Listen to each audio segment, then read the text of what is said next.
said, well, that's the truth. They've all got A-1 priority to build airstrips. He said, have you ever been trained in PR?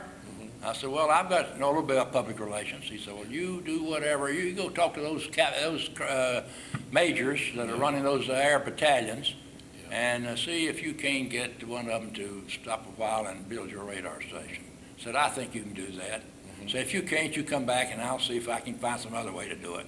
So I said, well, I'm not going to have to go back. I'm going to get somebody out there. So I went around and called on, any number of, I guess they were majors or captains that were head of these engineering construction battalions. Air Corps, they were all in the Air Corps. Army Air Corps. Wasn't Air Force in those days. It was Army Air Corps. So all of them, most of them were not interested. Finally, I found a young one who was still a captain. And he said he'd like to see something about the war. He had just gotten over there, and he hadn't seen any of the battlefield. Could I take him to Buna? I hadn't been to Buna myself. Well, Buna was only about 10 miles from Doviduro. That was where the big battle was in December of 1942 when the Japs made the big landing there. And the Australians were trying to oppose them, and they were really outgunned by the Japanese. So General MacArthur sent General Eichelberger in there with the 32nd Division.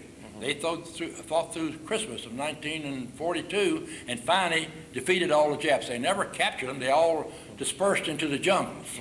So the Japs were still there. This is about the same time they're invading North Africa.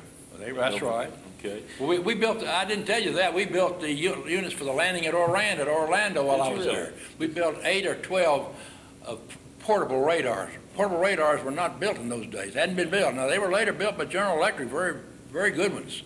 But we built them by hand. Oh, did you? And they took them in on the cruiser, they ran the LCIs at Oran, and they said they were very pleased with it. This was the invasion of North Africa, November 42. That's right.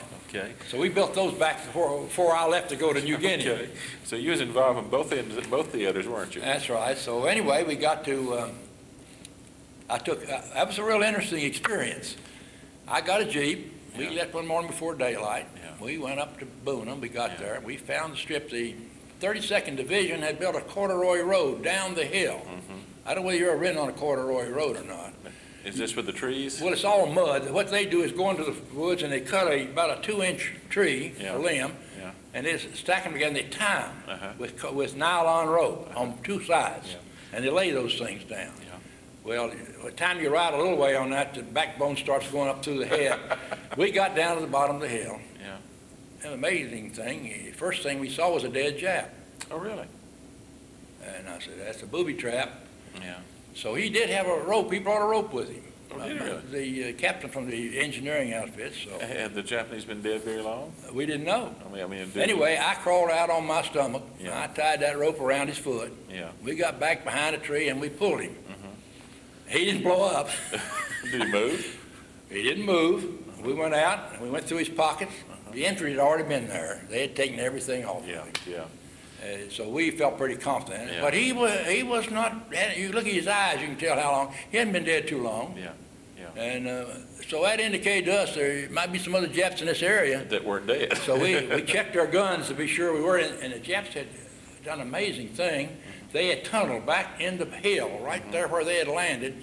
They had a inventory of all of their ammunition. And it was an amazing supply of guns and, not guns, but mostly shells and bullets and Molotov cocktails. You saw all this? We walked back through there. I guess we shouldn't have, but they had lights. It was lighted.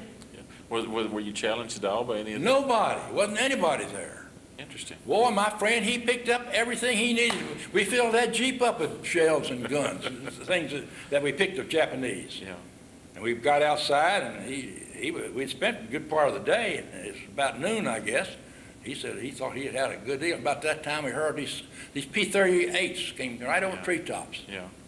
We said, boy, they must be after us.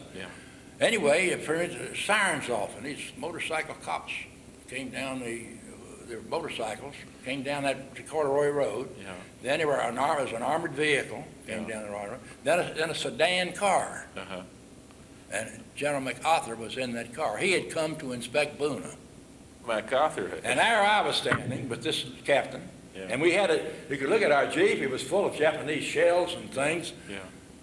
And one of his aides got out and came over and wanted to know who we were. Yeah. We saluted him and told him who we were and what we were doing. Yeah. I told him that this captain was going to build a radar station for me at Dobadura, and I was just giving a little tour of ending of the battlefield so he would have some idea of what he was doing here. Yeah. I tried to make it as nice to story for them as though they said, that's fine. I said, you want us any longer? I said, no. I said, may we go? You may go.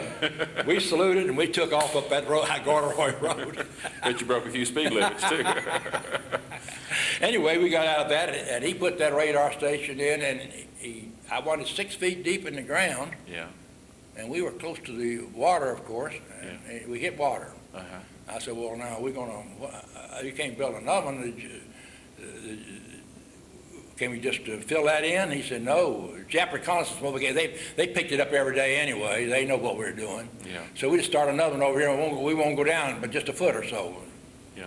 So they did that, and it was a real nice installation. We had two big diesel generators that supplied it, and we didn't actually get a lot of fighter raids on that plane. We got a few of them on that radar, but what we did, we had a lot of wounded planes of our own coming back from combat that they brought them in and landed them, but we saved the plane. Oh, okay. And they were real pleased with this performance from that standpoint. Okay, so you saved some lives that way. We certainly did, and that was very good. Now, what did the captain do with all that captured ammunition? I didn't find out. He put my radar station. Okay. I was glad for him to have it. Oh, he hung it all around his tent. Oh, it's souvenirs. Souvenirs. That was all he did with it. Made him look like he was a big fighter. Oh, he was. He really fixed up good. That was real great, and then I enjoyed that. Okay, so this worked well, and you saved some lives with it. And how long were you there? Well, they sent me then, the next thing they wanted me to do was to go to, they were getting ready for the Ley landing, which was in September of 1943.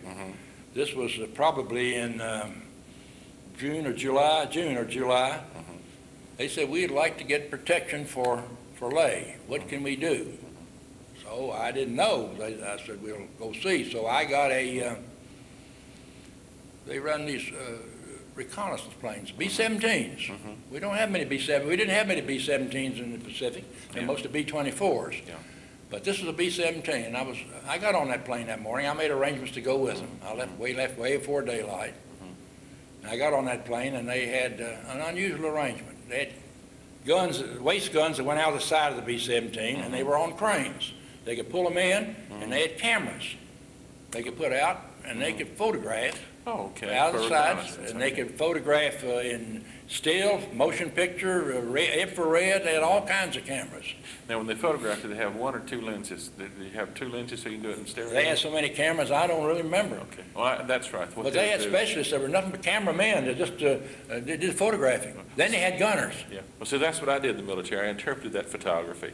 So they probably overlapped the photographs. I'm sure they did. Well, they did when you made your contours on your maps. Yeah. I got into that. And you got to see it in because 3D. New Guinea had not been really mapped, and the Australians were mapping it. Oh, really? And they would take two pictures, and they go through and they get the contours from the pictures. They call them form lines. Yeah, what you do is you look at it in 3D, you overlap those. And take a glass and look through it, and they draw it from where they overlap. Yeah, it's interesting. And I got all those maps, and they were very accurate. The elevations were very good on them from those form lines. They weren't elevation lines, they were what they call form lines. And the Australians did that. They did a good job of that. Okay, then what'd you do? Well, we got in that airplane, that's B-17, and we took off. And they told me real quick that their sister ship had gotten shot down over Rabaul the week before. That didn't sound very good. But we weren't going to Rabaul. We were going up the Markham River, up around Ray. Now, the Japs had Ley. So I wanted the Huron Gulf photographed. That's where I was going. I had to go up there. I had to walk up there, or get there some way. Anyway, we got up to we took off from, I guess, from Dobadura. They left from Dobadura, I believe, or maybe I got in Port Moresby. I'm not sure. I got in one of the places. And we took off and went up to this area, and they went above Ley, up the Markham River. The Markham River feeds down through New Guinea. They got a set of hills. The other side, the Ramu River goes down. And the Markham feeds down. We followed the Ramu River up, the Markham River up. And Madang sits over on the coast, and it was a big Japanese harbor where all the Jap ships came in, supplied all the troops in northern New Guinea.